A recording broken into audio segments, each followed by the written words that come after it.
Muy buenos días, muy buenas tardes o muy buenas noches.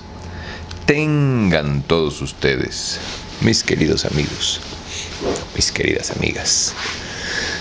Ay, por supuesto, pues claro que sí.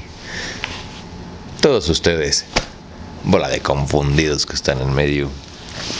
Bienvenidos una vez más a su programa favorito, El Círculo de Lectura. Y estamos aquí reunidos para continuar con la entrevista a modo que le hizo el señor Jorge Gutman Castañeda. Porque aquí dice G. Castañeda. Aquí. Entonces, por esta bola de entrevistas a modo a los expresidentes sobre la arqueología, si es que se le puede llamar arqueología, a la sucesión presidencial en México. Básicamente es un libro sobre la dictadura perfecta y una serie de entrevistas a modo que les hizo este pseudo periodista del imperio a estos representantes de la oligarquía en México, por no decirles políticos. Así que sin más por el momento, ni preámbulos estúpidos que no te importan, ni opiniones políticas fundadas o sin fundar, te doy la gracias a ti por venir. Y pues vamos a continuar. ¿Para cuándo tiene lugar esa cena ya? Para cuando tiene lugar esa cena, ya tenía claro que iba a pasar. Cuando esa cena ocurrió, ya las corrientes iban muy fuertes en favor de Luis Donaldo Colosio, pero todavía no se habían concesado al interior del partido.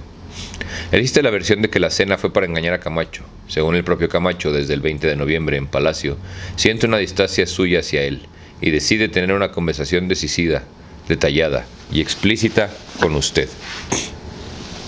¿Así fue? Habló conmigo en esos días. La verdad, no recuerdo un planteamiento con esas características. Y es que Manuel, que siempre fue brillante, en ocasiones puede ser confuso. Y no me pareció que en esa ocasión hubiera tenido las precisiones y claridades que años después ha señalado. Me parece que, al paso del tiempo, ha querido fabricar un estereotipo de dos líneas que suponía existían al interior del gobierno para poder edificarse una posición. Y en realidad, confundía lo que en el terreno de los hechos políticos se estaba dando. Existía la lucha para llevar a cabo una reforma desde adentro. Frente a resistencias tremendas, los cambios se daban mediante esa lucha constante. Y yo tenía la convicción de que quien podría conducir esa reforma desde adentro era precisamente Luis Donaldo, porque aunque él también había padecido la oposición de caciques y tradicionalistas, era quien cohesionaba al PRI. Y tenía los puentes con quienes contendían en el propio PRI, mientras que Manuel, con su gran capacidad y talento, tenía puentes, pero no cohesionaba al PRI. Esa era una circunstancia muy importante. Por lo que entiendo de los comentarios que él ha hecho años después, parece que tenía en su mente la idea de un pacto entre él como precandidato y yo como presidente. Y francamente en ningún momento como presidente de la República ni consideré, ni propuse, ni formulé pactos con nadie que aspirara a la máxima responsabilidad. Casi te creemos.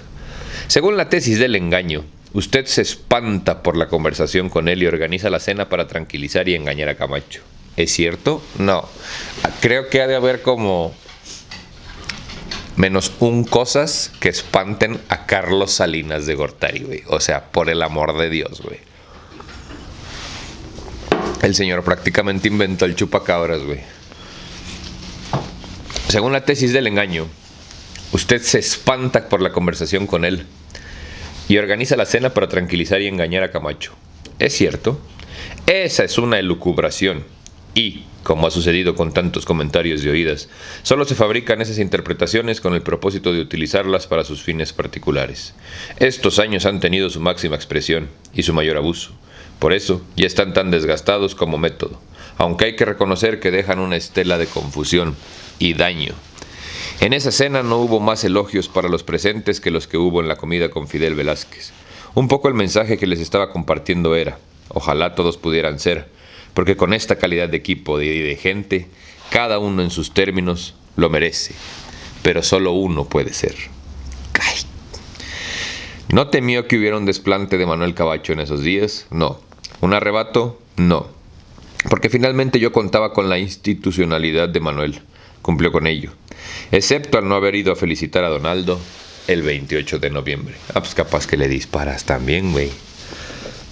En enero, después del alzamiento en Chiapas, paréntesis cultural, güey. Nótese que del levantamiento en Chiapas que habla es de cuando el EZLN tomó ciudades como Chiapas, Toluca, güey, casi el Estado Mayor, etcétera, etcétera. O sea, no fue un levantamiento pendejo y tranquilo, no, güey. Fue el inicio de una protesta y pues está raro porque el EZLN siempre ha sido muy polémico, ¿no? Todos sabemos que es un movimiento patrocinado por...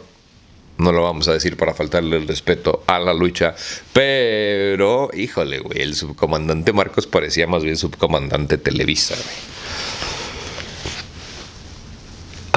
En enero, después del alzamiento en Chiapas, tiene usted con Camacho la conversación de donde saldrá la idea del comisionado de la negociación, del cese a fuego.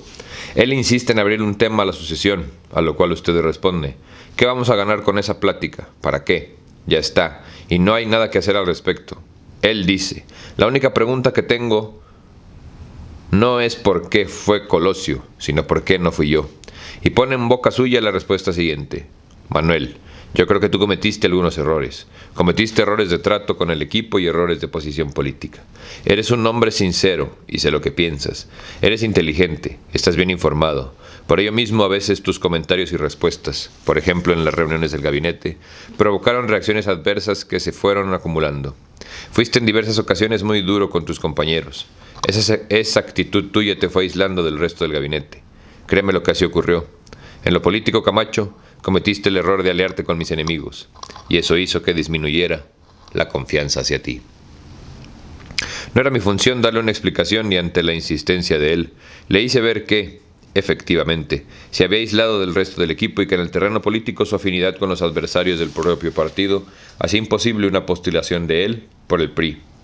Ahora, en estos tiempos, ante las condiciones tan agresivas en mi contra, él lo quiere poner como asunto personal, porque tal vez quiere fabricarse una ventaja política que le permita presentarse ante los auditorios que le cuestionan haber trabajado conmigo hasta el final.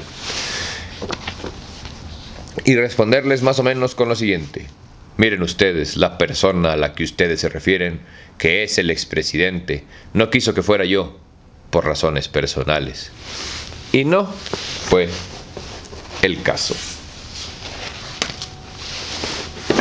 Espérame, no te vayas. No, y espérate, güey, paréntesis cultural, porque ahorita que nuestra ultraderecha mediocre, la neta, así con todas sus letras, ultraderecha mediocre, dije, está organizando su marcha de la generación Z, güey. No mames, o sea, haz de cuenta que parece... Yo esto es lo que veo de la marcha de la generación Z que están organizando en México. Y nomás para que te des una idea de la diferencia en tiempos en las que vivimos tú y yo, bebé. Siento que hace cuenta que todos los viejitos que tienen sugar, que tienen putitas que patrocinan, ¿no? Ya sabes, estas niñas de los sugar daddies, organizaron a todas las pirujillas para que organizaran una marcha, güey. O sea, es una marcha patrocinada por pinches viejitos de derecha, güey, por niños patrocinados por sus papás, güey. Pero bueno, para que te des una idea, esa misma ultraderecha que hoy propone esta marcha, güey, dime qué estaba haciendo el 1 de enero de 1994. Levantamiento armado del Ejército Zapatista de Liberación Nacional, EZLN.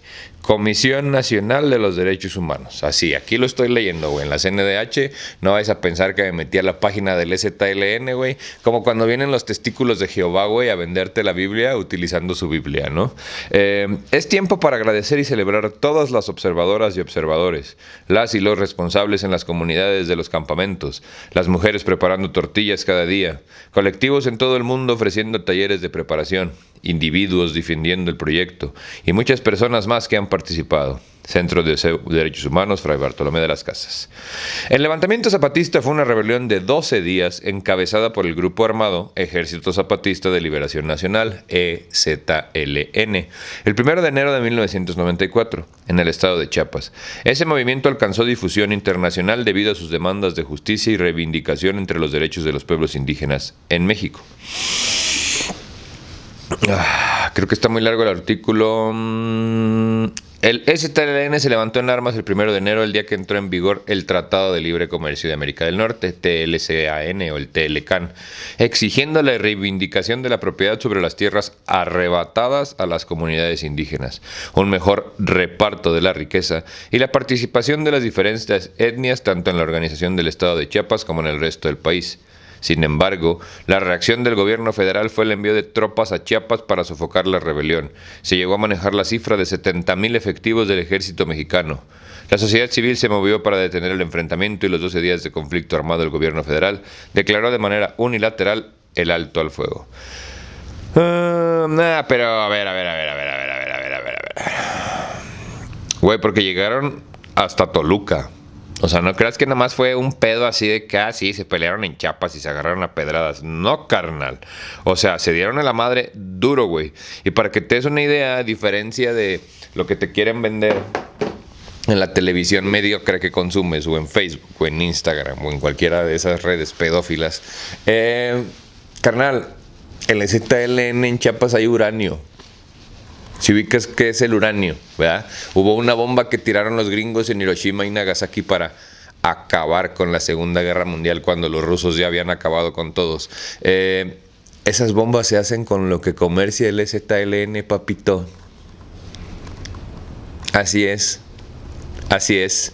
Entonces, para que te des una idea, güey, nuestras guerrillas, nuestras verdaderas guerrillas, aguas.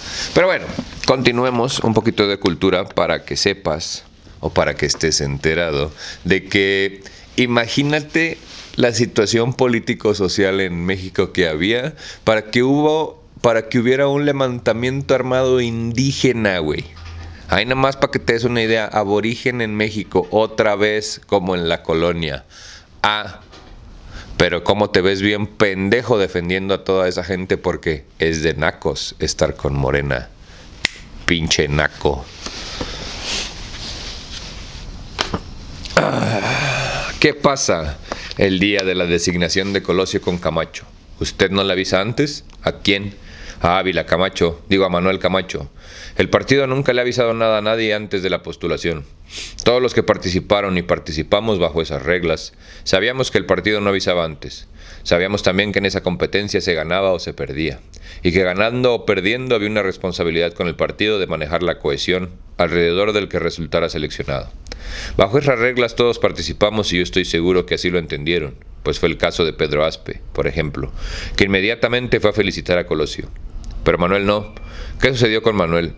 Manuel me habló por teléfono momentos antes de que el partido hiciera la postulación. Yo no le pude tomar la llamada en ese momento. Seguía con gran cuidado cómo se desarrollaba todo y una vez que el partido postula a Colosio, le llamo y me dice, sé que se va a postular a Donaldo. Le dije, ya lo postularon. Entonces me dijo, ¿por qué yo no supe antes? Le respondí, Manuel, porque el PRI no avisa. Y le comenté, pero Manuel, me parece muy importante que pases a saludar a Donaldo. I'm sorry. Se pone pendeja la Trudy. Le dije, ya lo postularon. Entonces me dijo, ¿por qué yo no lo supe antes? Le respondí, Manuel, porque el PRI no avisa. Me dijo, le dije, te dijo, me dijo. Te digo que pinches entrevistas feas, güey, pero bueno.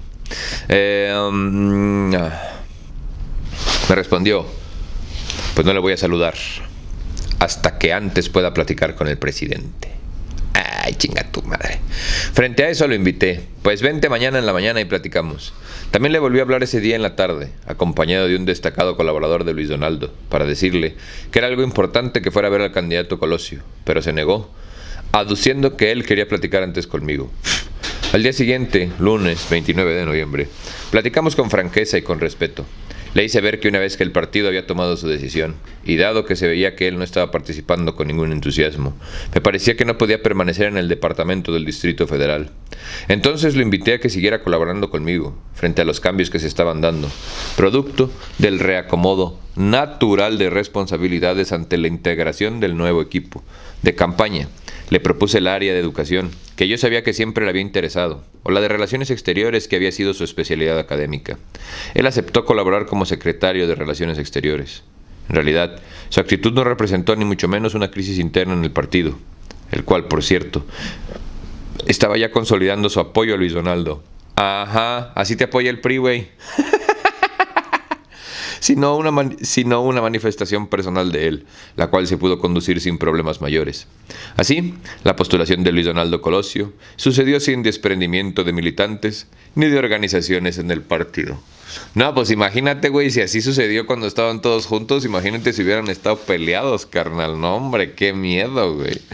Si no se hubiera aprobado el Tratado de Libre Comercio, igual hubiera sido Colosio, igual se lo hubieran echado, eso es lo de menos, güey. Caray, ese es muy difícil de responder esa pregunta, porque realmente hubiera tenido primero que verse cuál era el impacto que iba a generar un rechazo del tratado. Güey. Nuestra moneda tendría otros 2 ceros, pero bueno. Yo creo que hubiera sido muy desfavorable en la situación económica. Hubiera dañado enormemente la estabilidad de los mercados cambiarios y financieros. El clima de inversión se hubiera tensado también la situación política. Creo que en esas circunstancias la postulación del candidato del PRI hubiera exigido un compás de espera para reagrupar fuerzas, reevaluar circunstancias y entonces proceder. ¿Qué hubiera surgido de esa reagrupación de fuerzas, de esa reevaluación? Pues hubiera dependiendo del tamaño del problema, de su repercusión, y entonces hubiera tenido que plantearse el perfil del candidato.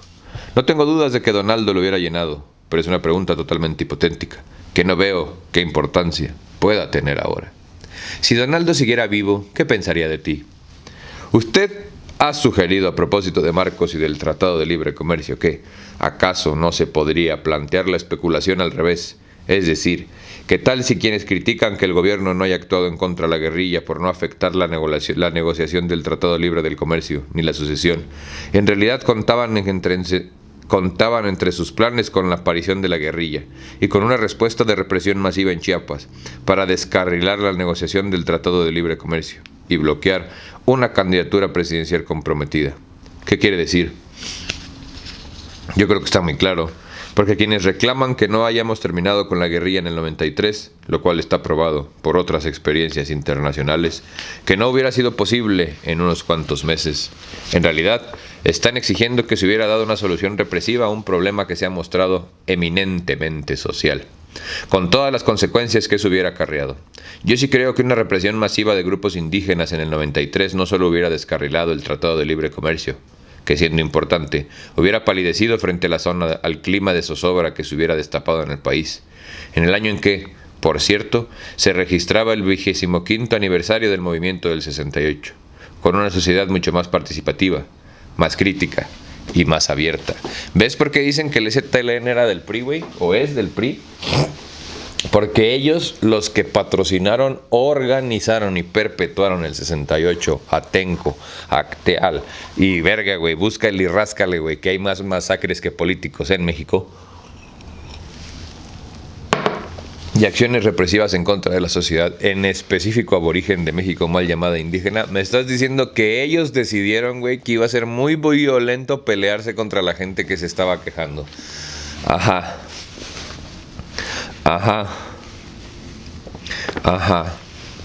No sabía quién era Marcos en ese momento ni de los zapatistas.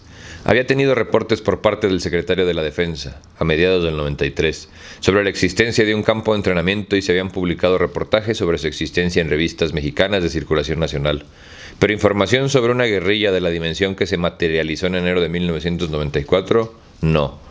Y sobre su nombre, pues debe tomarse en cuenta que en México hay más de 2.000 organizaciones que llevan el nombre de Emiliano Zapata. Bueno, Bueno, en eso tiene un punto, güey, la neta. El tema de salud siempre ha sido muy importante para todos estos procesos, obviamente. Te das cuenta como, bueno, ya, güey, vamos a pasar a otro tema. O sea, total, güey, que haya habido una guerrilla entre el gobierno X, eso, o sea, no hay pedo, güey, no importa. Digo, total, los pinches indígenas siempre la andan haciendo de pedo, güey, pinche gente conflictiva, ¿no? Ese es el discurso que te venden, güey. Y ese es el discurso que te tragas, mi todo pendejo. El tema de la salud siempre ha sido muy importante para todos esos procesos. Obviamente, Colosio gozaba de buena salud. Pero obviamente también existía el problema de Diana Laura. Su enfermedad ya se conocía. Usted tenía los datos y esos eran incontrovertibles. Él podía tener sus esperanzas, pero usted tenía los datos innegables. ¿Qué pensó al respecto? En primer lugar, no me puse a investigar las situaciones personales o familiares de ninguno de mis colaboradores. Lo que llegué a conocer de la señora Diana Laura fue por conversaciones con Luis Donaldo, con quien en la circunstancia de amistad, de cordialidad y de respeto que teníamos, lo comentábamos. Había la esperanza de que saliera adelante, dentro de la gravedad de su situación. Pero no fue algo que yo me ocupara de investigar, ni tampoco creo que fuera adecuado ni moral hacerlo. Para mí, lo fundamental era el perfil de cada uno de los contendientes. La salud de ellos era importante, pero hasta donde yo sabía, la salud de todos estaba bien. No le preocupaba el hecho de que ella iba a fallecer en un lapso breve y que iba a haber 2 niños chicos que Colosio iba a tener que criar solo. Ay, sí, güey, como si esos güeyes hicieran cualquier cosa solos, güey. O sea, tienen sirvienta para la sirvienta, güey. Yo estaba concentrado totalmente en los procesos de gobierno y el delicado proceso de la sucesión. Organizando quién se iba a quedar con su rancho, la heredación del poder, la dictadura perfecta. Pero esos son los mismos, güey. O sea, es que eso es lo que más me parece impresionante, güey. El que no conoce su historia está condenado a repitiéndola todos los putos días. Ellos son los que ahorita te dicen, ay, sí, la presidencia está mal. Ay, sí, el gobierno autoritario. Sí, güey, a los que se les levantó un estado completo y casi les tumba la capital porque ni siquiera el ejército los respaldaba, güey. Ay, nomás te lo dejo de tarea, mi todo tibio.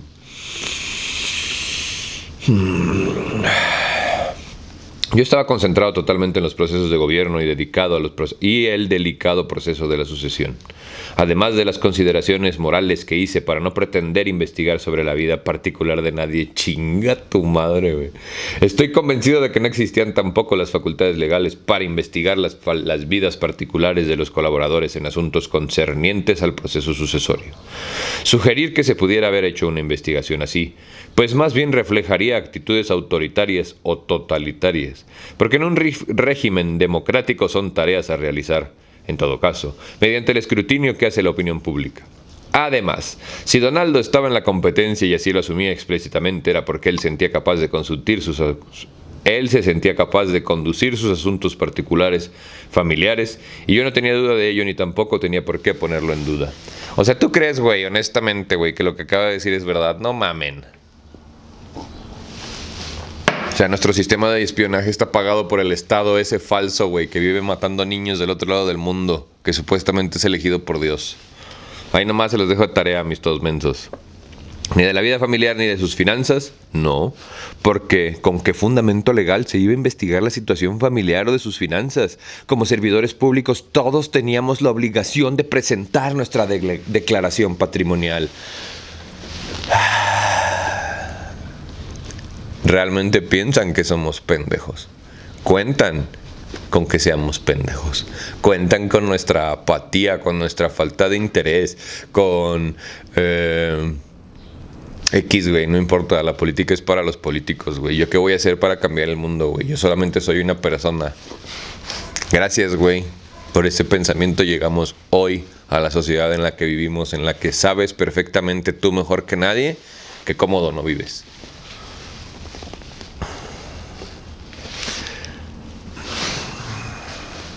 Ni en la vida familiar ni de sus finanzas. Ok, ya. ¿Usted las pidió? No. Para mí era suficiente que cada uno cumpliera con esa obligación legal. Además, por disposición legal, las declaraciones tenían carácter reservado y confidencial. Nunca conocí la declaración de ninguno de mis colaboradores. ¿Por qué Ernesto Cerillo es nombrado coordinador de la campaña de Colosio? Ese sábado 27 de noviembre del 93, después de pasar la emoción tan intensa que antes mencioné, Colosio me comentó algunos aspectos sobre cómo deseaba estructurar la campaña, lo cual muestra que estaba preparado mentalmente por si le llegaba la oportunidad. Planteó la necesidad de un responsable de la coordinación y me propuso que quien coordinara su campaña fuera el ingeniero Carlos Rojas, quien había coordinado el programa de solidaridad desde su arranque, y era subsecretario con Luis Donaldo. Pidió entonces que pasara como su coordinador de campaña. Para mí fue muy alentadora su petición, porque mostraba el enorme aprecio de Luis Donaldo por Carlos Rojas, por sus cualidades personales, convicciones sociales y su vocación política. La petición, además, era la confirmación del respaldo total de Luis Donaldo al programa de solidaridad. Quizás también por eso lo propuso. No creo, porque la coordinación de la campaña está en función de otra cosa. Como candidato se piensa que quién le va a ayudar y no a quién le va a complacer.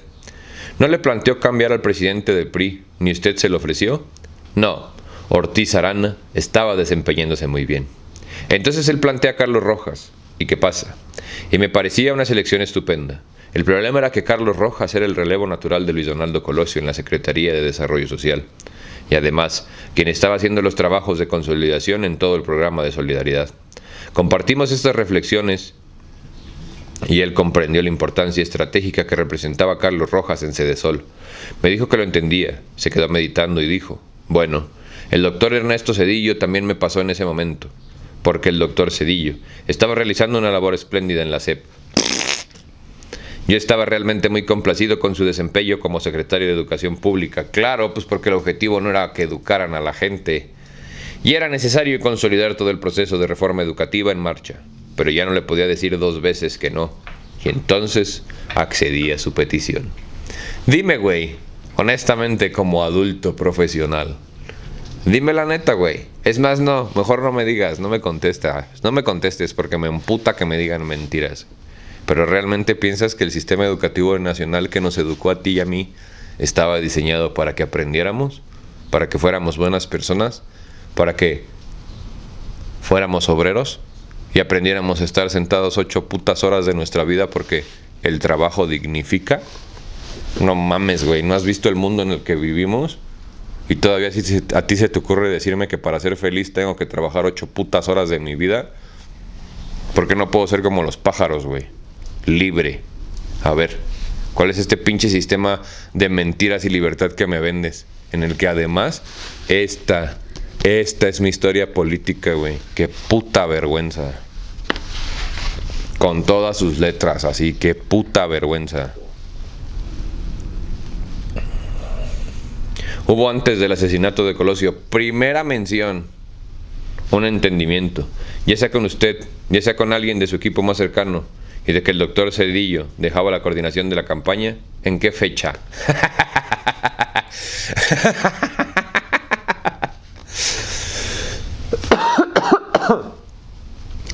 Poco antes de que falleciera Colosio. En marzo, no supe. En febrero, no supe. En enero, no supe.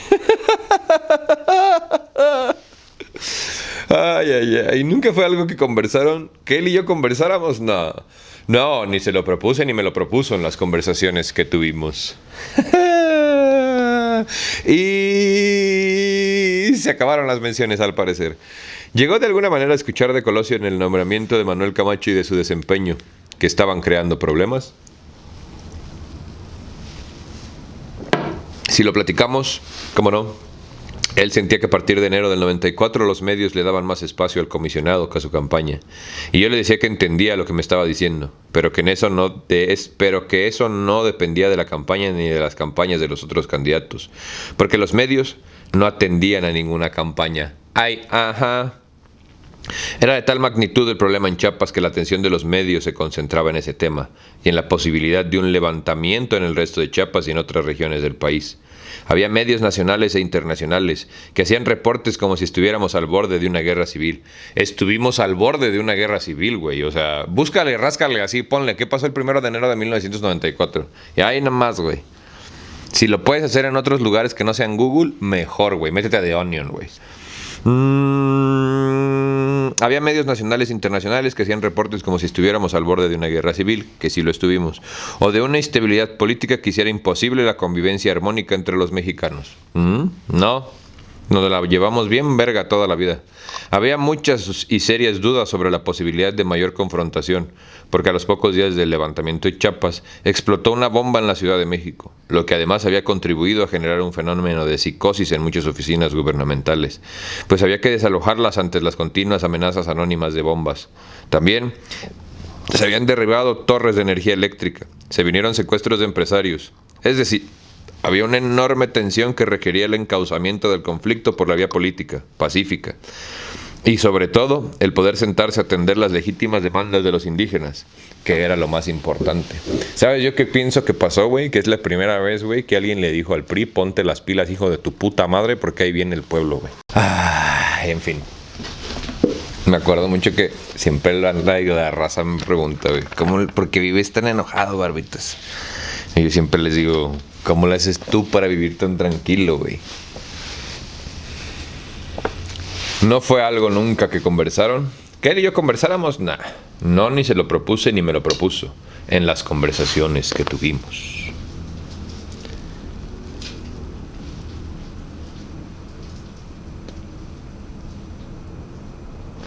¿Qué no? Eso ya lo leímos, güey. En ese contexto, la presencia del comisionado tenía una gran difusión para los medios. Precisamente por ser el comisionado para la paz, pero además Manuel Camacho decía, y me parece que con razón, que los medios eran dominados por la guerrilla, por Marcos, por su innegable capacidad de comunicación. Por ello, era indispensable una presencia muy activa en los medios de nuestra parte, para que hubiera voz y eco en las propuestas de la conducción política. Y se logró. Pero ahí empezó a enrarecerse el ambiente, ante la duda de si esta ofensiva de medios podría presuponer alguna posibilidad adicional de Camacho en materia electoral. Su carácter de comisionado con una presencia tan activa sí llegó a generar tensiones en el ambiente de opinión. Con Donaldo lo platiqué varias veces. Le hacía ver que teníamos que acabar de consolidar la negociación a favor de la paz y la justicia para darle espacio a las campañas. Y eso fue precisamente lo que se logró. A partir de mediados de marzo, cuando se establece el diálogo y la negociación, se termina con el riesgo de un conflicto armado. Pero sí viste cuál era la prioridad, ¿no?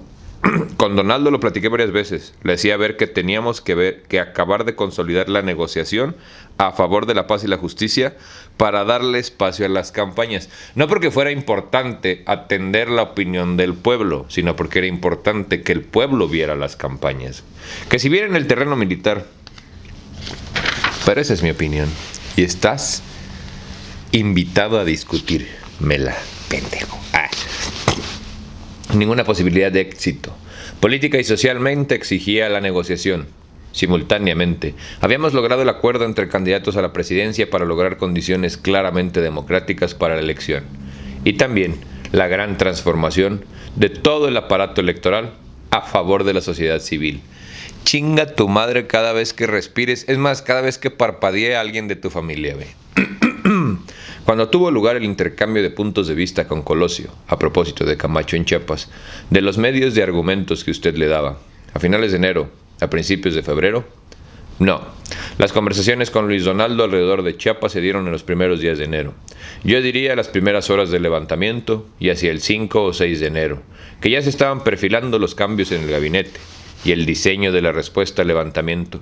Lo conversé con él, porque significaba el relevo del secretario de Gobernación y la designación del comisionado para la paz. Luis Donaldo Colosio, quien siempre tuvo la altura de miras para entender decisiones de nivel de Estado, comprendió las iniciativas gubernamentales, pero sí apuntó en ese momento que, en caso de tener que recurrirse a la habilidad de Manuel Camacho en materia de negociación, no fuera desde la responsabilidad del secretario de Gobernación. Mira nada más que me acabo de encontrar, güey. Mira nada más qué bonita foto. ¿Sabes quién es esta? Elba Ester Gordillo, güey. Elba Ester Gordillo saluda al candidato. Ay, nada más para que te vayas dando una idea desde cuándo fueron construyendo los perfiles políticos que tú conociste. O tal vez no, porque estás muy chavo. Pero Mafia Ester fue la del sindicato de maestros durante muchísimos años, güey. Ahí está, para que veas cómo manejaban la educación en mi país. Porque, hey, la CEP está aquí para ayudarte, güey. La CEP está aquí para educarte. Cristóbal Colón nos trajo la cultura a este país, bola de pendejos. ¿Cómo fue la designación de Camacho como comisionado? Bueno, el levantamiento de Chiapas fue un cambio radical en el contexto político en el cual se estaban desarrollando la tarea de gobierno y las campañas electorales. Si bien la ofensiva del EZLN se contuvo inmediatamente y no tuvo ningún éxito militar, estrujó al país y tuvo un efecto mundial sin precedentes.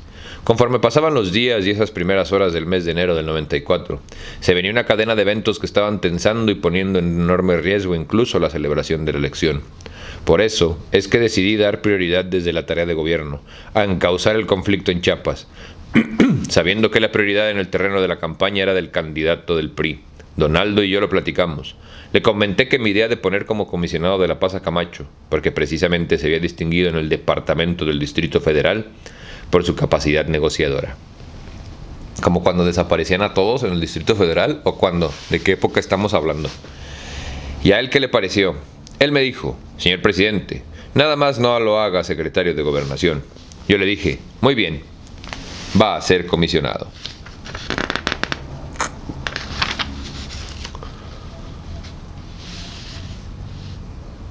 Qué miedo, güey. ¿Por qué cree que le dijo eso? Porque la Secretaría de Gobernación iba a tener la responsabilidad de organizar la elección. ¿No quería que pasara lo que le había pasado a usted? Pues no quería que Manuel fuera a la Secretaría de Gobernación. ¿Por qué? Más bien, la explicación de él era que no veía que Manuel tuviera la estabilidad o la conducción política que se requería con la Secretaría de Gobernación. La reflexión que yo hacía era que con el levantamiento de Chiapas, todas las campañas se vieron disminuidas en los medios, no solo la del PRI, sino también la de otros de nuestros candidatos, la del PAN y la del PRD. En consecuencia, reitero, el propio comisionado ya designado, Manuel Camacho, me planteó que, dada la presencia del EZLN en los medios, era indispensable tener una contraofensiva de medios de esa magnitud, y que tenía que venir de parte de la iniciativa de paz que promovía el comisionado. Yo estuve de acuerdo, lo comenté con Luis Donaldo Colosio y le compartí la reflexión de que la negociación y la paz eran la única manera de volver a darle a las campañas el espacio que requerían, y que les era indispensable para que la ciudadanía pudiera aquilatar las propuestas que se le hacían. ¿Y Colosio estuvo de acuerdo? Él sin duda comprendió el razonamiento, y lo que observé fue que hizo un rediseño y un literal relanzamiento de su campaña. ¿Había decidido ya que Camacho fuera el comisionado, o estaba a pensarlo ponerlo en Gobernación?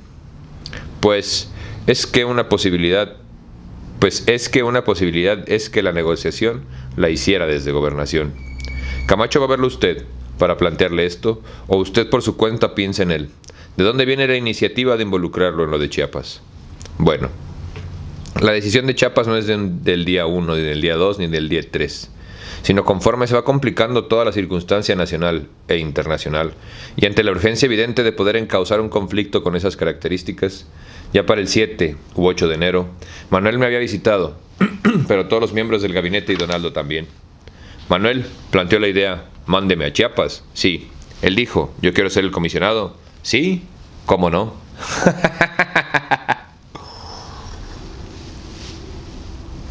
Ay. Yo creo que nunca pensaron que pondríamos en duda sus palabras, güey. Así. Esa es mi teoría, güey. Como una amenaza de si no me voy. Perdónenme. No. Eso también lo he leído por ahí, pero no fue así. Porque si hubiera habido amenaza, pues no hubiera sido comisionado. Por otra parte, debe comprenderse que para encauzar a un grupo que se ha levantado en contra del gobierno, se necesitaba un comisionado con un perfil que le diera confianza a ese grupo para convencerlo de sentarse a dialogar. O miedo.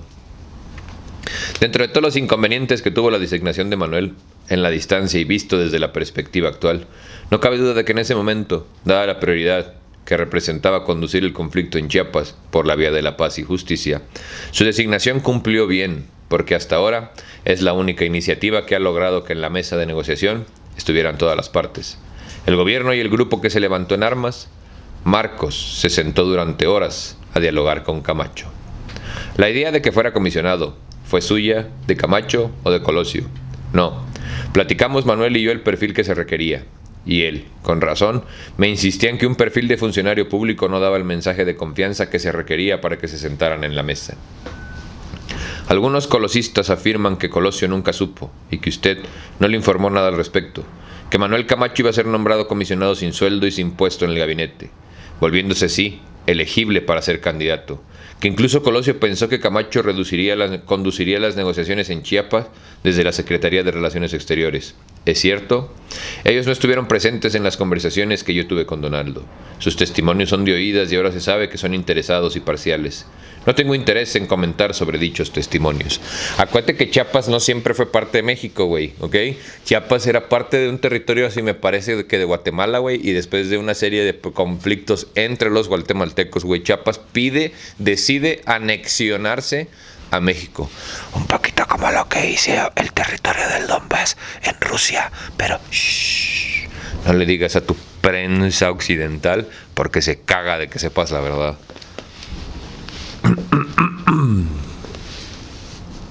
Más adelante, en febrero y marzo, cuando se empieza a difundir el rumor o la versión de que hay una nueva ambición de candidatura de Manuel Camacho, ¿llegó a reclamárselo Colosio?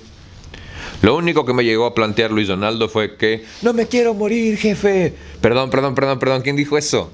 ¿Quién dijo eso? No estén interrumpiendo mi lectura, por favor. Lo único que me llegó a plantear Luis Donaldo fue que, si era necesario, él le daría un debate público a Manuel. Pero a mí me parecía que cualquier acción así, más que resolver diferencias, iba a dar una imagen de división interna. Por eso es que asumí con él un compromiso a exigirle a Manuel una declaración pública relativa a no insistir en buscar una candidatura presidencial.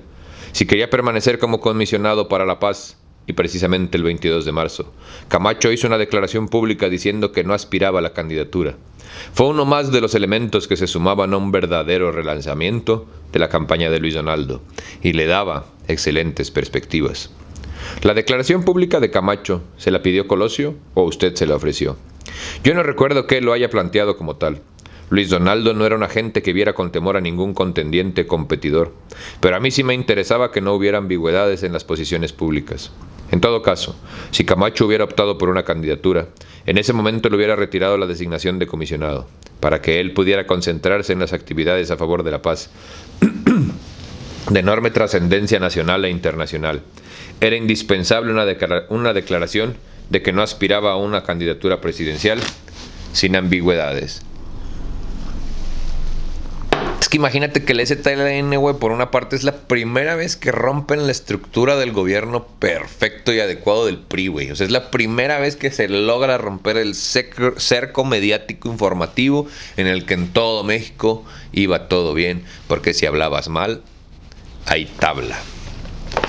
Nunca me haré daño a mí mismo, soy muy feliz, y si tengo algún accidente misterioso, fue el gobierno. Actual o el pasado, porque son la misma mierda. Y pobres de ustedes donde no hagan un cagadero porque vengo y les jalo las patas a todos.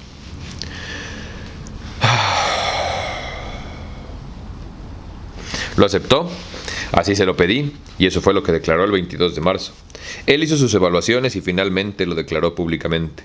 El día que Camacho hizo esa declaración, Luis Donaldo Colosio y yo comentamos ampliamente. Le sugerí, sé generoso al hablar de Manuel porque en circunstancias así, pues puente de plata. Y Donaldo, con esa generosidad que lo caracterizaba, fue elogioso de Manuel, porque finalmente se había quitado esa inestabilidad que estaba generando su actitud ambigua. ¿Cómo reaccionó la campaña de Colosio? La tensión con Colosio hasta su muerte. Hasta su asesinato, por favor, hay que corregirle aquí. ¿Cómo se van dando el juego, separación, acercamiento, entendimiento y la necesidad de cobrar una identidad propia? En primer lugar, el levantamiento de Chiapas viene literalmente a retirar del panorama informativo a todas las campañas presidenciales. Se dice que se le quitó atención a la campaña de Colosio. Y así sucedió. Porque la población y los medios concentraron su atención en el conflicto en que se estaba dando en Chiapas. Por eso yo insistía para lograr que las campañas, todas, las de Colosio, la de Cárdenas, la de Diego Fernández de Ceballos, hoy otro pinche naco, güey, recuperaran la atención de la población. Era indispensable encauzar el conflicto en Chiapas. Colosio y yo nos vimos muy seguido en esos días. Vino la cuestión de la fecha para el inicio de su campaña. Él la tenía prevista en los primeros días de enero, pero, por las propias circunstancias de Chiapas, se pospuso para el día 10, y las horas tan intensas de los días anteriores hicieron que en esas mismas fechas tuviera que anunciarse la designación del comisionado, del nuevo secretario de Gobernación y la iniciativa para el cese al fuego. Yo lo platiqué con Donaldo. Sabíamos que iba a coincidir con el arranque de su campaña, pero reiteró que el Donaldo siempre tuvo a esa altura de miras y ese talento de hombre de Estado para entender que había decisiones nacionales que debían tomarse en tiempo y a tiempo, y que podían no ser compatibles con las decisiones de la propia campaña. Es decidir. Él decidió, de todas maneras, arrancar su campaña el 10 de enero. Me encanta que la oposición actual, güey, literalmente tiene puro perdedor en sus filas, güey. O sea, ¿por qué habría de importarnos lo que dijo un güey que perdió, güey, contra Luis Donaldo Colosio? O sea, pero bueno. Ay, la sociedad del mediocre. Ustedes sigan aplaudiendo la mediocridad, que vamos con madre, güey. Es más, inscríbanse a mi OnlyFans para que vean cómo me enfrente de ustedes y me pagan. Es cierto que Colosio quiso ir a Chiapas y usted le pidió que no fuera. Efectivamente. Él planteó desde el principio su interés de trasladarse a Chiapas, pero yo le hice ver que, tratándose del candidato del PRI y habiéndose levantado el grupo armado contra el gobierno y también contra el PRI, su presencia ya era una circunstancia muy complicada. Además de mi reflexión, el comisionado me hizo ver que no era conveniente la presencia del candidato del PRI, hasta que no estuviera encauzado el proceso de negociación con el ZLN. Eso le hice ver también a Donaldo. Era inevitable e indispensable que él estuviera en Chiapas, pero no era posible durante los primeros días del conflicto.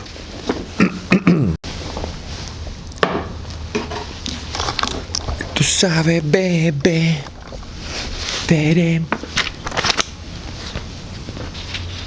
Porque además imagínate, güey, mandan a Colosio a Chiapas, arregla el desmadre, luego ya no lo van a poder matar, güey. ¿Sí me entiendes? Digo, en el hipotético caso que alguien haya decidido desvivirlo, güey. Guiño, guiño. Todos sabemos quién fue. Usted ha dicho que poco a poco era importante que se estableciera una cierta distancia entre el candidato del PRI y el presidente saliente, como siempre sucede. ¿Eso también lo percibía Colosio? ¿O era más renuente a ello? ¿Cómo se dio esta discusión entre ustedes? Siendo Luis Donaldo Colosio coordinador de mi campaña, había estado conmigo en Tlaxcala, en enero del 88, cuando reinicié mi campaña presidencial, después de la devaluación de noviembre, después del paquete de medidas económicas tan adversas para la población, y que habían provocado un rechazo popular generalizado a su introducción. Yo reinicié en Tlaxcala con un discurso en que afirmé que no tenía ningún compromiso de continuidad. Fue un momento muy difícil y muy fuerte, porque fue un distanciamiento del candidato respecto al gobierno, sin dejar de apoyar las medidas económicas ya anunciadas.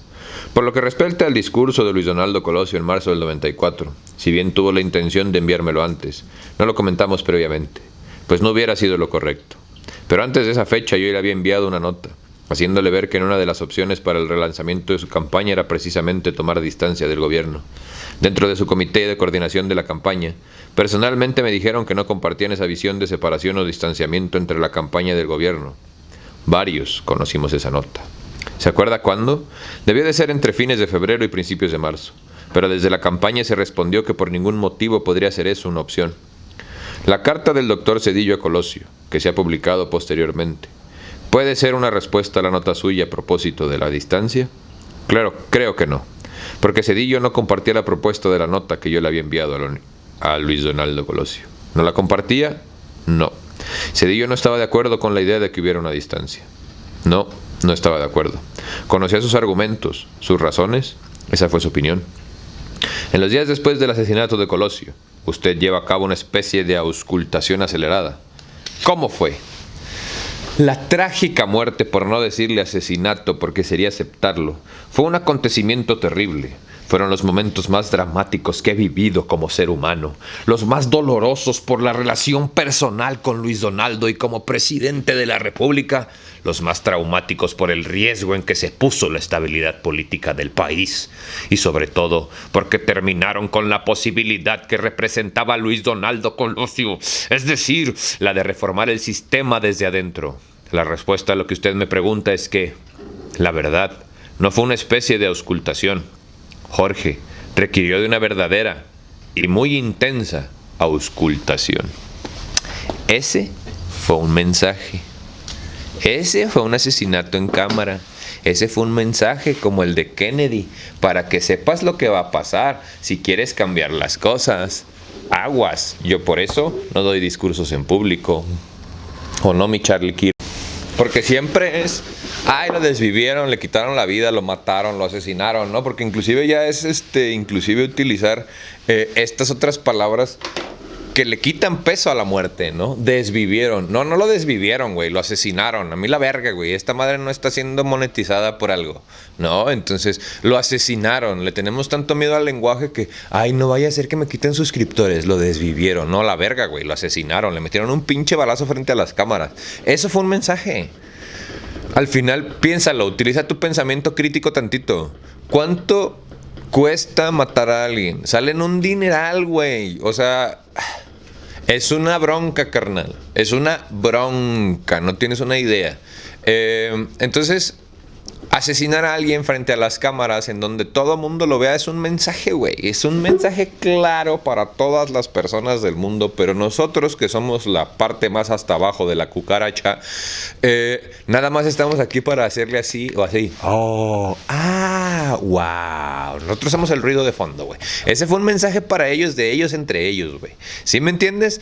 Fue un estate quieto, fue un cállate el hocico, fue aquí mando yo. Entonces, pregúntale, pensemos ahora en el asesinato de Charlie Kirk, güey. Una persona que utilizaba su voz para difundir sus ideas. ¿Y dónde le dispararon? En la garganta, carnal. Entonces, todas estas cosas aguas, güey. Porque no hay nada en la política que sea sencillo y todo es política. O político. ¿Con quién habló y qué le dijeron? Hablé con la mayoría de los expresidentes del PRI. Por supuesto, con el presidente en funciones, con varios colaboradores, con el expresidente de la Madrid, con varios de los que contendieron conmigo en el 88. Por ejemplo, con Bartlett, con García Ramírez. Eran momentos en los que ya estaba escuchando opiniones. ¿Con don Fidel también? Sí.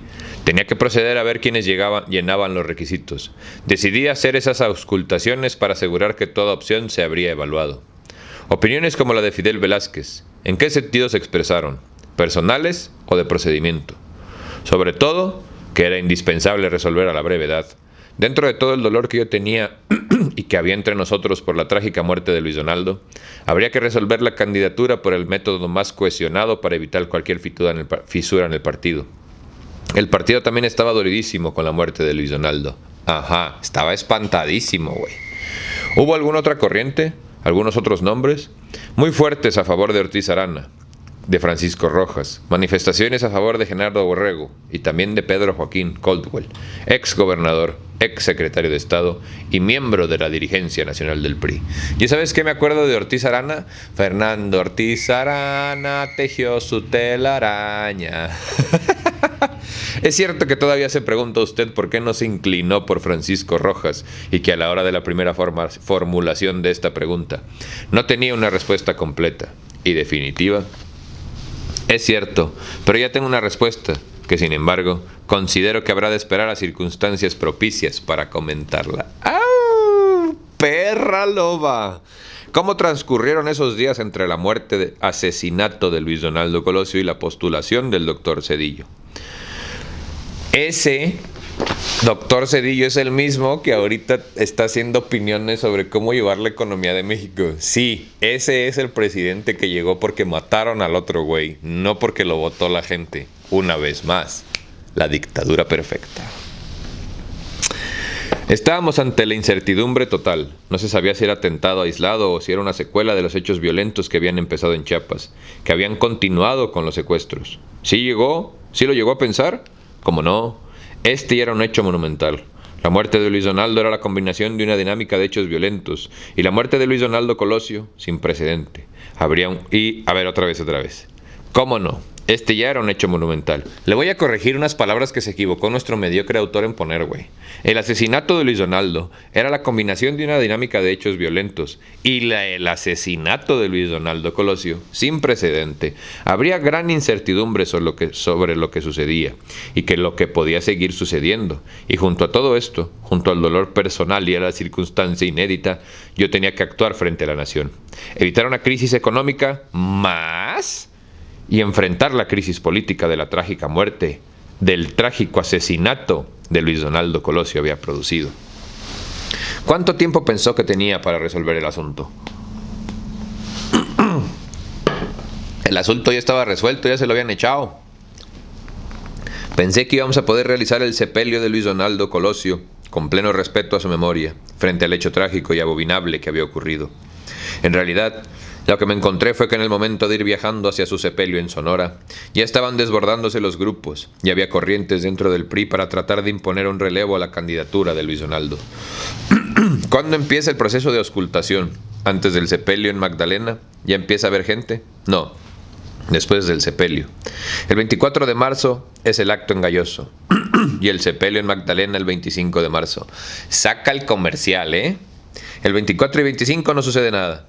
Y luego fueron 2 días en el que el tiempo transcurrió con una terrible intensidad, pues hubo que trabajar para enfrentar la crisis nacional que su muerte significaba. Había que sobreponerme al dolor personal para enfrentar la responsabilidad institucional. ¡Chinga tu madre! Vio expresidentes, claro, al licenciado de la Madrid y al licenciado Echeverría. Los fue a ver, yo creo que los fue a amenazar, güey. Ese fue un golpe de estado, según yo, patrocinado por mi tío Charlie Salins. A petición suya, Luis Echeverría, expresidente de México, se presentó intempestivamente en mi oficina. ¿Ves? La misma noche de la muerte de Leonardo Colosio. ¿Ves? La misma noche del asesinato de Colosio. Descendí las escaleras de mi despacho para recibirlo. Ahorita hablamos del mensaje, del lenguaje que está utilizando, güey. Y había pedido que lo pasaran al Salón Morelos. De pie, me da el pésame. Y a continuación de inmediato propone que el candidato debía de ser alguien que no hubiera tenido nada que ver con Colosio. Y propone Emilio Gamboa. Esto me extrañó notablemente, porque entonces no sabía que Gamboa y Echeverría tuvieran una relación así. Fíjate, güey, fíjate. Le acaban de dar un golpe a la estructura política del PRI, ¿no? Luis Donaldo se la pasó diciendo que iba a reformar el PRI desde adentro. El PRI desde adentro lo mató. Claro, o sea, eso no está discusión, güey. Entonces, fíjate nomás el lenguaje, güey. Luis Echeverría, expresidente de México, se presentó intempestivamente en mi oficina la misma noche del asesinato de Colosio. Bueno, aquí dice la muerte, pero ¿no? O sea, un expresidente de México, güey, quien ya había acabado su mandato, güey, dejó de hacer todo lo que estaba haciendo y en ese momento salió corriendo para ir a la oficina de Salinas. ¿Estás de acuerdo que los dos tienen el mismo nivel en el organigrama, supuestamente? Descendí las escaleras de mi despacho para recibirlo. O sea, bajé de la altura en la que yo me encontraba al nivel en el que él se encuentra para poder hablar con él. Y había pedido que lo pasaran al Salón Morelos. Tú dime quién es Morelos en nuestra historia. Y de pie me da el pésame. O sea, él viéndome a mí de pie porque él es el que me tiene que ofrecer respeto a mí. No expresa cómo está sentado él. Y a continuación de inmediato propone el candidato bla, bla, bla, bla, bla. Hay nomás para que te des una idea, papito chulo, del lenguaje que se maneja. Y nada es accidental. O sea, güey, hasta cuando se saludan están dando mensajes. Dijo, ¿por qué? No recuerdo. ¿Y se despide y se va? Pues más bien me despido de él y regreso a lo que venía a hacer, a lo que tenía que hacer. Pero al mismo tiempo Augusto Gómez Villanueva, muy cercano colaborador de Echeverría, ya había empezado a recolectar firmas y a mover grupos a favor del presidente del PRI.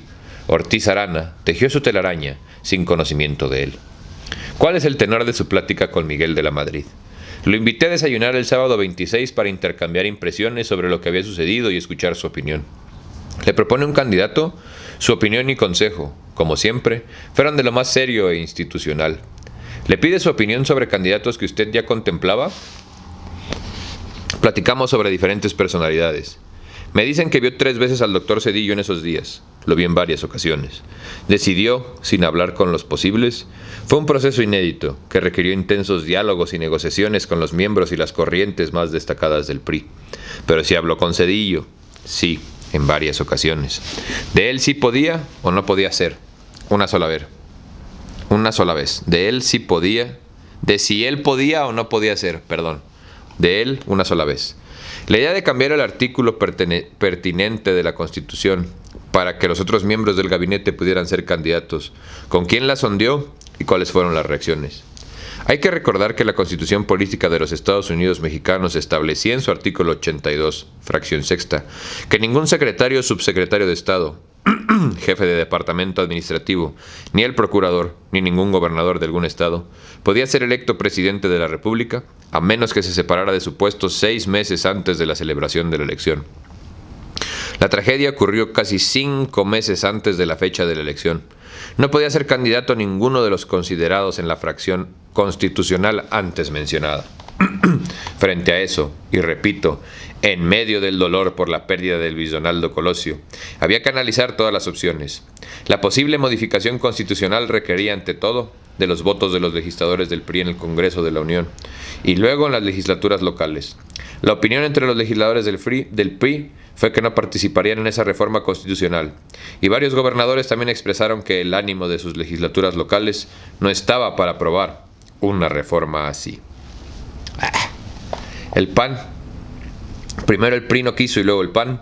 El PAN también hizo saber que era imposible para ellos participar en una reforma de la Constitución ad hominem. Supe la opinión del PAN después de haber conocido la opinión del PRI. ¡Ay, ajá! Si ya hoy todos sabemos que es la misma mierda. Y el PAN dijo que por ningún motivo, el PRI dijo que no, el PAN dijo que no. ¿Por qué tenía muy clara dedicatoria para ASPE? ¿O por principio? ¿Porque tenía muy clara dedicatoria para ASPE? ¿O por principio? No. El PAN se negó porque unos meses antes había votado la aprobación de una reforma al artículo 82, que modificó la fracción primera permitiendo que se pudieran ser candidatos los hijos de padre o madre mexicanos, pero sin el requisito anterior de ser necesariamente nacidos en México. ¡Ah! Con que entregando mi país a nivel político. Esa modificación la votaron el PAN, aceptando que entrara en vigor hasta 1999, para que no se dijera que tenía dedicatoria para alguno de ellos. El PAN expresó, después de haber votado hace unos meses por la reforma 82 de esta manera: no podemos participar en una que sí llevaría dedicatoria. Yo había hecho esta consulta con el PRI en primer lugar, con el PAN y con otros partidos, para que nadie tuviera duda de que hubo la intención de buscar en medio de ese momento trágico todas las opciones. Y con el PRD, no directamente. ¿No habló con Porfirio Cárdenas? No. Luego, la opción de posponer las elecciones, también la analicé con el secretario de Gobernación, Jorge Carpizo. Él me dijo que era imposible recorrer la fecha, para evitar la limitante constitucional de los 6 meses, pues hacerlo impediría cumplir con todos los requisitos que mandaba la ley para calificar la elección en forma y tiempos establecidos. No cuando mataron al gobernador o al mediocre al político ese de Ecuador, güey, en campaña, tus medios nacionales mexicanos andaban pidiendo también la cabeza de los políticos aquí en México, porque, Estado, ¿no? Yo no voy a mencionar ese pinche adjetivo calificativo que nos acaban de dar para invadirlos, güey. Entonces, imagínate, güey, a quienes sí les mataron a un candidato presidencial en sus gobiernos, hoy se atreven a criticar al gobierno. ¡Qué huevotes! ¿Tenía razón o era un pretexto? La información que me dio con detalle confirmaba que lo que me estaba diciendo era verdad. Habló en esos días con ASPE sobre la opción de modificar la Constitución. Estuve todos los días en contacto con ASPE por los muy difíciles problemas económicos que estábamos enfrentando, derivado de salidas de capitales que superaban los $1,000 millones por día. Estábamos en riesgo de una crisis económica mayúscula. Otra, pinche Salinas, güey. ¿No creyó él que a lo mejor, si se podían arreglar las cosas de ese modo? Mi impresión siempre fue que no estaba dispuesto a participar en algo que hubiera requerido una reforma constitucional. Sus principios y su forma de ser lo hubieran llevado a rechazar la posibilidad. Es cierto que los argumentos más convincentes y más oportunos a favor de Ernesto Zedillo provinieron de José Córdoba. ¿Cuáles fueron esos argumentos? Fueron convincentes y oportunos. Eran amigos entrañables, más de lo que yo sabía en su momento. No entiendo por qué lo ha tratado de esa manera. ¿Quién pide la carta de Diana Laura sobre Manuel Camacho? ¿Él o usted? Pues que no, Diana Laura se iba a morir. Camacho me pide a mí la carta de la señora Diana Laura, y yo, con ánimo de reducir las tensiones, confrontaciones y hasta riesgos personales para el propio Camacho, acepté solicitársela a la señora Diana Laura. ¿No es algo que usted hace para ver la posibilidad de designar a Camacho como candidato? ¿Cómo? Si era una carta cuyo propósito era reducir los riesgos personales y físicos en los que estaba Camacho por la animadversión de los priistas hacia él, dado su comportamiento previo con Luis Donaldo Colosio. ¿Se planteó la posibilidad de que fuera Camacho? Nadie, ninguno de los miembros del PRI nos planteamos en ningún momento la posibilidad de que Camacho fuera el que relevara al recientemente asesinado Luis Donaldo Colosio. En casos anteriores, los presidentes salientes seleccionan a un segundo precandidato como seguro. Porfirio Muñoz Ledo en el 75, Pedro Ojeda Paullada en el 81. Y parece que fue el caso en el 87 con Jorge de la Vega, con quien independientemente de que yo tuviera muy buena relación, fue decisión del presidente de la República.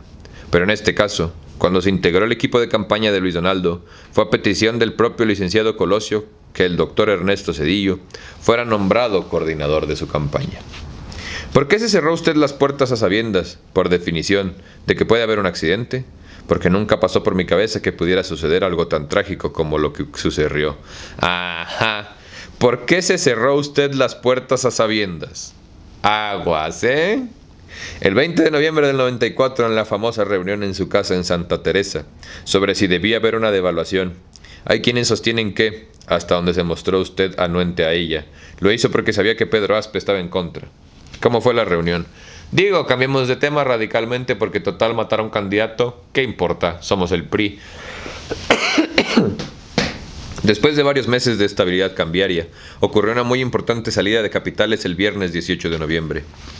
Nos reunimos para evaluar las diferentes opciones ante el riesgo inminente de enfrentar otra corrida contra las reservas el lunes 21 de noviembre. Una posibilidad era precisamente modificar el tipo de cambio. Se reunieron conmigo el presidente electo, doctor Ernesto Zedillo, el secretario de Hacienda, Pedro Aspe, el secretario del Trabajo, Arsenio Farrell, Jaime Serra, secretario de Comercio, el director del Banco de México, Miguel Mancera y Luis Telles. Yo abrí la reunión expresando: señores, tenemos este problema grave de inestabilidad cambiaria y salida de capitales. Quiero decirles que, si es necesario devaluar, estoy dispuesto a hacerlo. Frente a las repercusiones adversas que pueda tener la medida, me parece muy importante que evaluemos aquí, entre todos, cuáles pueden ser las opciones. Con claridad se dijo que la decisión consistía en abrir la banda de deslizamiento y se propuso que pudiera abrirse 15%. El licenciado Mancera, con mucho tino, expresó: nada más que si se abre el 15% y no resiste, va a tener que abrirse 100%. Por ello, en lugar de abrirla al 15%, mejor dejémosla abierta completamente. Porque lo peor es tomar la decisión y no sostenerla porque la reviente la especulación. Inmediatamente, el licenciado Farrell agregó que para tomar una decisión de apertura de banda, se tenía que convocar al pacto, porque siempre se había concretado así. Eso es lo que permitía que fuera una medida creíble, viable y sostenible. Él tendría entonces que convocar a las distintas partes. Era fin de semana, y veía muy difícil convocar a todos esos días, a todos ese día, pero señaló que trataría de hacerlo. Sabadazo. Así se le conoce a esos periodos en la historia en los que misteriosamente las cosas se aprobaban en fin de semana para que nadie pudiera ir a votar a favor, o en su caso en contra. Dicen. A mí nada me consta. Pedro Aspe expresó que se disponía de una línea en la tesorería norteamericana y Canadá que proporcionaba 6,000 millones adicionales a las reservas internacionales del país. Estas, las reservas, ascendían a 12,800 millones de dólares. Por eso, entre esa línea de apoyo y las reservas de que se disponía, Aspe solicitó actuar, con la credibilidad que tenía, para detener la fuga. Aspe abundó con un argumento que me pareció fundamental. Para que una decisión cambiaria fuera creíble y por lo tanto se sostuviera, tenía que ser acompañada por un paquete de decisiones económicas complementarias, consistentes e inmediatas. Y esto requería que el gobierno tuviera el tiempo necesario para ejecutarlo. A mi gobierno le quedaban 10 días de mandato constitucional, de los cuales solo 7 eran hábiles. El argumento resultó concluyente. Mi gobierno no podía asumir compromisos más allá de su responsabilidad para sostener la modificación cambiaria. Me pareció adecuado y sin embargo le pedí a Farrell que intentara convocar al pacto, pero nos dijo que no había posibilidades de reunirlos en ese momento. Por ello autoricé a Pedro Aspe a intentar recuperar la estabilidad de los mercados. El lunes 21 de noviembre, a la 1 de la tarde, me llamó Pedro y me dijo: Los mercados se han calmado y ya están estables. Yo tomé la red y se lo transmití al presidente electo. ¿Cuál fue la posición del doctor Zedillo en la reunión? Él fue respetuoso de la decisión que tomó el gobierno. Sara y Telles tampoco insistieron, Serra y Telles tampoco insistieron, o fueron más vehementes. A veces me da la impresión de que quienes insisten en que debió haberse devaluado el 20 de noviembre, lo hacen en realidad porque consideran que Aspe hubiera realizado la medida adecuadamente. Pero reitero que, de haber sido realmente una medida necesaria, solo hubiera funcionado con un paquete económico creíble, con una concretación adecuada y con los soportes externos que siempre construíamos antes de proceder a una decisión de esa importancia. Es decir, la labor que puede realizar un gobierno cuando tiene el horizonte de tiempo suficiente para llevarlo a cabo y construye la credibilidad en sus decisiones. Mi gobierno tenía credibilidad, pero ya no tenía tiempo. Y reitero, habíamos ya devaluado durante el año más del 15%, y lo habíamos hecho sin provocar una crisis. Bueno, esa es tu opinión. Tu opinión equivocada y pendeja. En parte, se debe no solo al equipo de su conjunto y no solo al caso suyo, sino muy específicamente al caso de Aspe. Sin duda, la credibilidad que tenía Pedro Aspe como secretario de Hacienda era notable, porque la había construido a lo largo de los años, cumpliendo siempre con sus compromisos. Era una credibilidad basada en hechos. Hechos el programa de televisión. No vayas a pensar que en hechos realizados. ¿Se planteó la permanencia de Aspe en Hacienda? ¿Usted le pidió al doctor Zedillo que algún colaborador cercano suyo permaneciera en un cargo? Yo transmití la propuesta de un colaborador. Diputados y senadores, los candidatos a las dos cámaras fueron determinados durante la campaña por el partido. Por eso, a partir del 1 de noviembre del 94, cuando se instala formalmente el Congreso, ya respondía a la nueva administración. José Ramón López Portillo. ¿Otra vez? Güey, yo creo que, por favor, alguien hágame un paro. Hagan un recuento de cuántas veces se mencionan los nombres, güey. José Ramón López Portillo sostiene que uno de los errores más graves que cometió su padre fue no solo haber intervenido en la designación de los candidatos a la Cámara y el Senado en el 76, sino tampoco haber recomendado a ningún colaborador. Eso dejó a López Portillo indefenso, e incluso con amigos o colaboradores resentidos porque no peleó por ellos. ¿No tiene usted la misma impresión? Porque pues la política es un negocio de cuates, güey. No es un negocio de capacidades. No es un negocio de quién sabe mejor hacer las cosas o quién está más dedicado al pueblo. Nel. Es un negocio de amigos. Lo más importante era dejar una libertad total al partido y a quien iba a tener la responsabilidad superior. Y así ocurrió en este caso. Yo creo que fue el comportamiento adecuado. ¿No cree que cuando usted plantea en noviembre del 94 la posibilidad de inscribir el nombre de Luis Donaldo Colosio en letras de oro en la Cámara de Diputados y dicha iniciativa es frenada, ello se debió justamente al hecho de no haber intervenido más activamente en la conformación de esa Cámara? En gran medida sí. Y que iba a ser una mamada, güey. O sea, ¿cómo se les ocurre, güey? Neta, no. Cuando Marcos finalmente rechaza los acuerdos en junio del 94, ¿a qué cree que se debe que los haya rechazado? ¿Y cómo compararía los acuerdos a los que se llegó el gobierno entre Marcos y con los que se han podido concretar posteriormente? Bueno, empezando por la última parte de la pregunta. Me sería muy difícil hacer un balance comparativo entre los acuerdos que alcanzamos desde el gobierno de la República con el ZLN y los que posteriormente se han realizado. Pero para mí el factor que literalmente descarriló la posibilidad de llegar a la firma de la paz en Chiapas en el 94 fue la muerte de Luis Donaldo Colosio. Estoy convencido de que si ese trágico hecho no hubiera ocurrido, descarriló la posibilidad de llegar a la firma de la paz en Chiapas en el 94, fue el asesinato de Luis Donaldo Colosio. Estoy convencido de que si ese trágico hecho no hubiera ocurrido, habríamos podido sin duda alguna llegar a un acuerdo honorable para la paz y la justicia, y así atender a las demandas de los indígenas o naturales de México en Chiapas. ¿Usted cree que se negoció bien con el Ejército Zapatista de Liberación Nacional? Yo creo que Manuel Camacho hizo una negociación muy adecuada en lo que respecta a las negociaciones en sí. Él llevó este proceso con seriedad y con sentido de responsabilidad. Y sobre todo, fue posible establecer el diálogo rápidamente, gracias a la forma en que se presentó el perfil del comisionado, como representante del presidente de la República, que no era funcionario del gobierno, y por eso no recibió un sueldo, con capacidad de comunicación directa con el propio presidente de la República y por lo tanto, de respuesta oportuna. Todo ello construyó la credibilidad indispensable ante el grupo que se había levantado.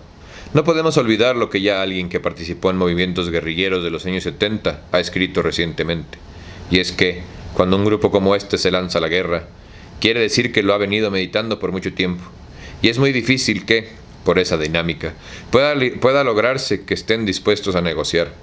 Y sin embargo, eso fue precisamente lo que logramos en el primer trimestre del 94. Fue realmente un hecho notable el haber logrado sentar a una guerrilla a la mesa de negociación, a menos de 2 meses de que le había declarado la guerra al gobierno. La presión de la sociedad civil sobre el EZLN fue crucial.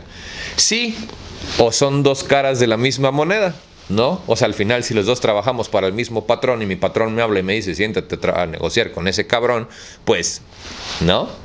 Piénsalo. Digo, 2 meses, güey.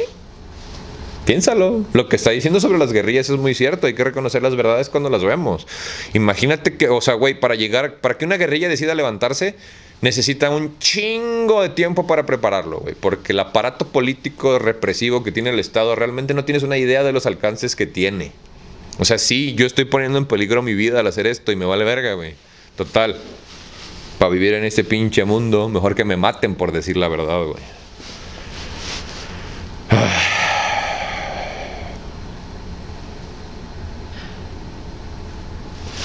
¿Cuál es el papel del presidente históricamente en la selección del candidato? ¿El fiel de la balanza, como dice López Portillo? ¿El dedazo, como dice la picaresca? En lo que he insistido a lo largo de estas reflexiones es que en mi responsabilidad desde la presidencia de la República fue que los cambios y reformas que promovimos desde adentro, una lucha por cambios a favor de una amplia reforma social que pusiera el proceso en manos del pueblo organizado, como medio indispensable para fortalecer la soberanía del país, pudieran consolidarse e incluso modificarse con la candidatura de Luis Donaldo Colosio, y al mismo tiempo evitar que el PRI se desgajara por la confrontación entre los diferentes grupos y corrientes, ahí debería de quedar, y los corrientes que militan en el partido, perdón, verga, me equivoqué, güey, por los diferentes grupos y corrientes que militan en el partido. En mi caso, el presidente tenía una enorme responsabilidad de mantener la cohesión del partido. Además, el presidente de la República tenía que participar en la conducción del proceso, para garantizar que no fueran camarillas o grupos de poder dentro del propio PRI los que impusieran al candidato. Era un proceso de decisión en el que había una constante retroalimentación entre el presidente de la República y los miembros del partido, su dirigencia y su estructura. ¿Hizo usted bien en conservar el mecanismo sucesorio mexicano? Comentaba anteriormente que cuando Luis Donaldo Colosio era presidente del PRI, dialogamos largamente sobre el proceso de reforma interna del partido, sobre los mecanismos de selección de sus candidatos, sobre la modificación de su declaración de principios, sobre sus estatutos, sobre su nuevo programa de acción. Y mucho de esto fue reflejado en la 15ª asamblea. En la 14ª, también en la 15, ya cuando Luis Donaldo estaba en el gobierno. Después de promover reformas en el partido, después de alentar la transformación desde la presidencia de la República como priista, yo estaba convencido de que mi labor tenía que ser, sobre todo, avanzar en la reforma desde adentro del sistema, y al hacerlo garantizar la cohesión del propio partido, para que el candidato que surgiera tuviera la capacidad para acometer este enorme reto, y Colosio sin duda la tenía. Así que ese procedimiento, en ese momento y esas circunstancias, estoy convencido de que fue el adecuado para cumplir ese propósito fundamental en el interior del partido. No tiene dudas sobre si hizo bien en conservarlo o si debió quizás abandonarlo. Creo que en esas circunstancias, en esas condiciones, y sobre todo, dado que el perfil de Luis Donaldo Colosio llenaba plenamente el propósito de realizar una profunda reforma desde adentro del sistema, fue el procedimiento más adecuado para su postulación. Y con esta frase, con esta última pregunta, en mi opinión, totalmente, ¿no?, estúpida, terminamos la entrevista de Carlos Salinas de Gortari. Polémico, sí, güey, bastante.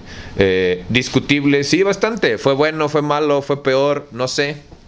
Habría que discutirlo. Creo que ya tenemos suficientes datos en la historia como para tener lo que No, o sea, como para pelearnos, güey. O sea, vato, la devaluación, lo que pasó el 1 de enero del 94. O sea, creo que fue el resultado de una serie de gobiernos que, pues, al final tronaron, güey. Y es lo que nos llevaría a nosotros a conocer ahora a este nuevo PRI. Lo que también al mismo tiempo le abriría las puertas a corrientes políticas más contemporáneas en México, ¿no? Lo que al final Cárdenas fue construyendo a López Obrador, o López Obrador se fue construyendo dentro de esta estructura priista, ¿no? Al final Morena hoy es pues una estructura muy parecida al priismo de antes, güey, ¿no? Al final, discúlpanme, güey, no se ofendan, pero el que no conoce su historia la vive repitiendo.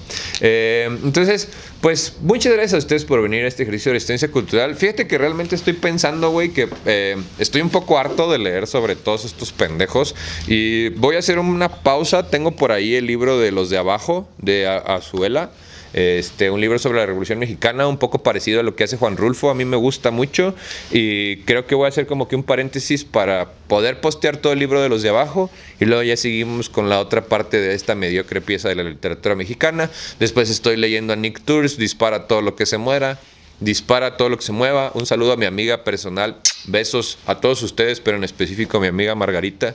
Ya lo estoy leyendo, no te desesperes. Ya viene para acá, es el siguiente después de Los de Abajo. Y pues bueno, ¿no? Como siempre, nunca me haré daño a mí mismo. Si desaparezco misteriosamente fue el Estado. Y no permitan que voces que se atreven a decir las cosas y a invitarte a pensar sean calladas y lastimadas, ¿no?